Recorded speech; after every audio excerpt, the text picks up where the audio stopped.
So there's more of an American influence in these images.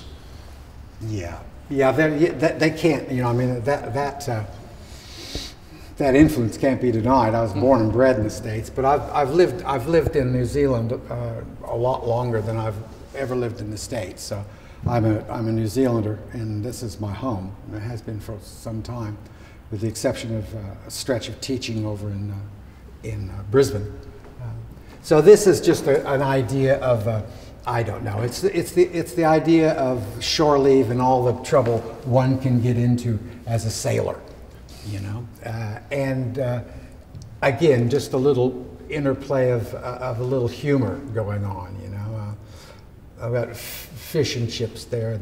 The old players. That's you know, the English cigarettes. Brought together with a Brew 102 draft. When I was growing up in Southern California, Brew 102 was you could buy for $1.02 you could buy a 6-pack of that.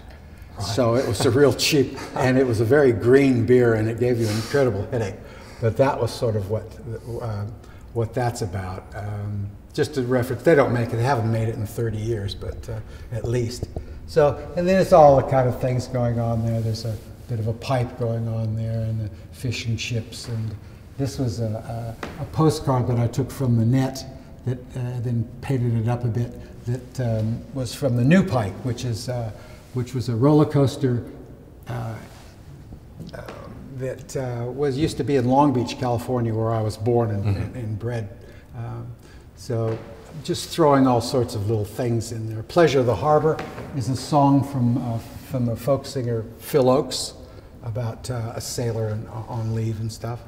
And this, of course, then just references to the sea and perhaps maybe the hot dog that the sailor would have had, or the sailor in us all, I guess, you know.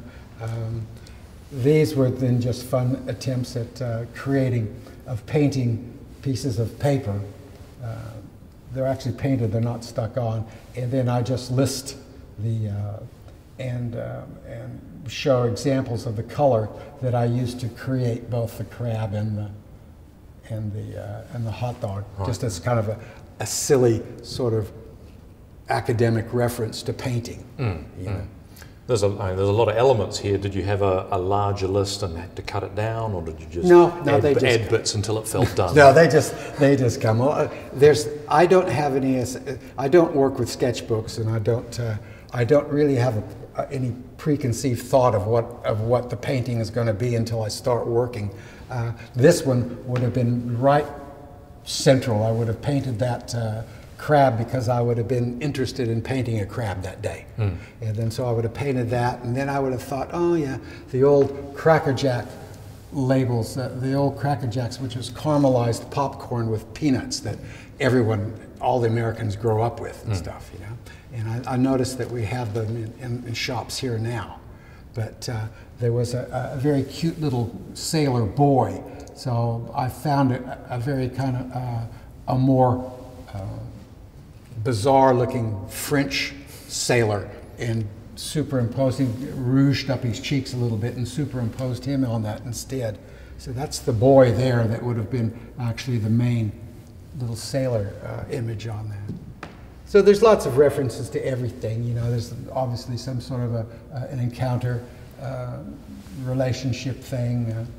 So there's a lot of reward for somebody who was alive then. I hope so. I mean, it's the whole concept of what you know, a lot of the paintings are about. I mean, they have a universal. I like to think they would. How would I put this? There's a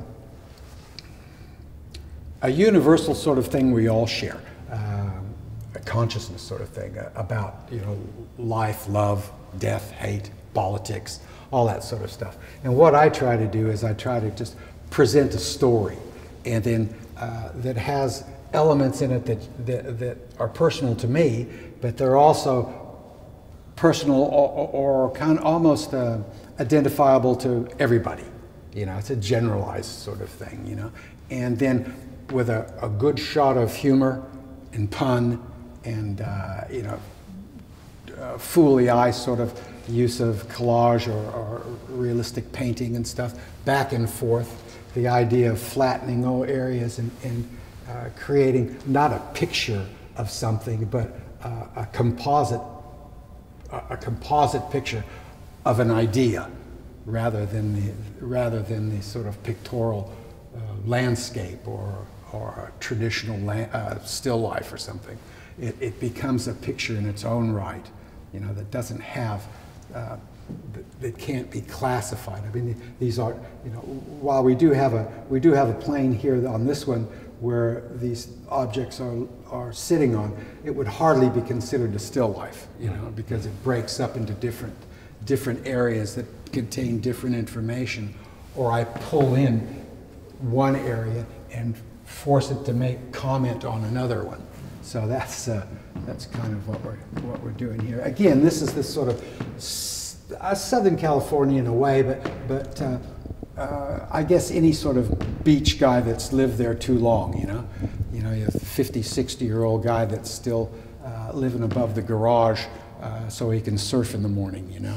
This sort of thing. It's the idea of reclaiming the dream.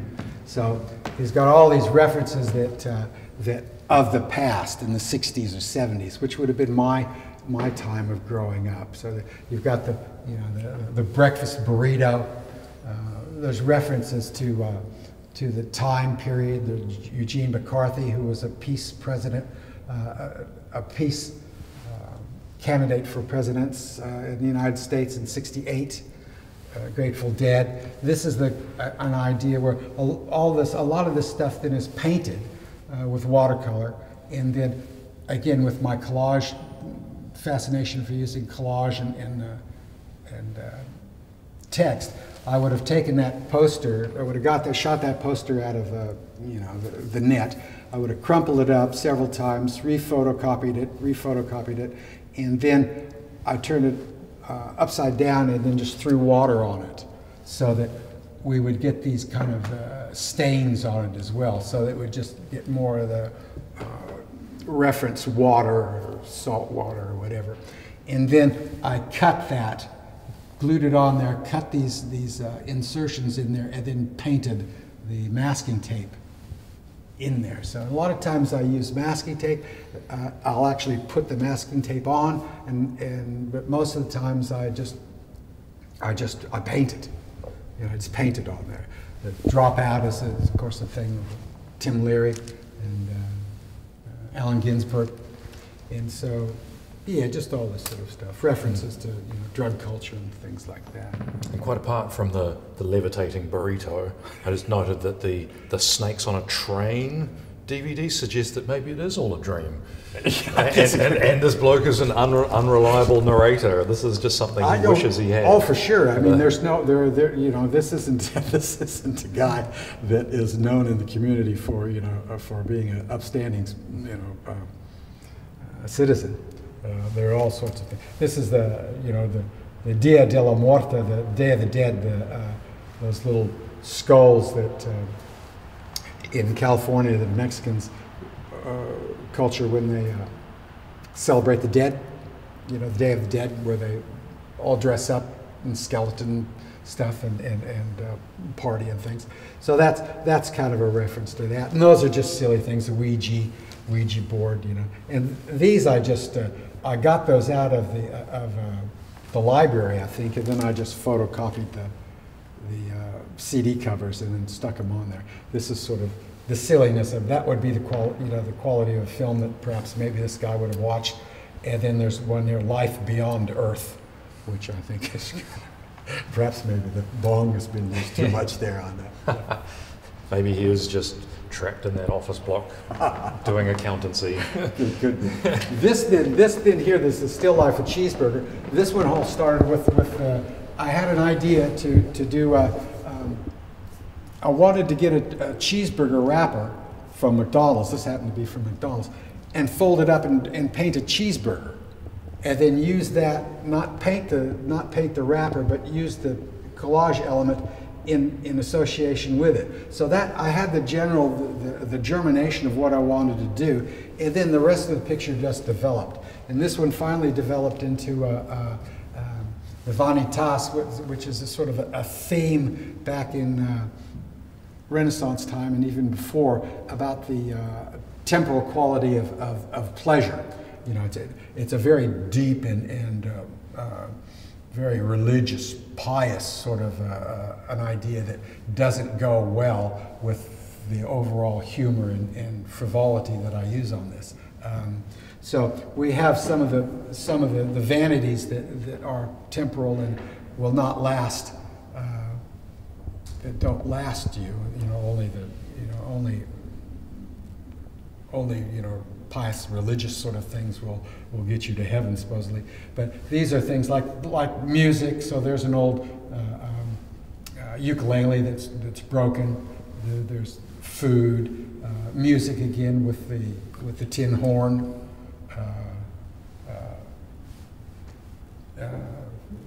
Relationships with with people that I used in old 1920s photographs I found of naughty French postcards, and used them. Reference again then to the pear shape, the feminine feel to the pear shape.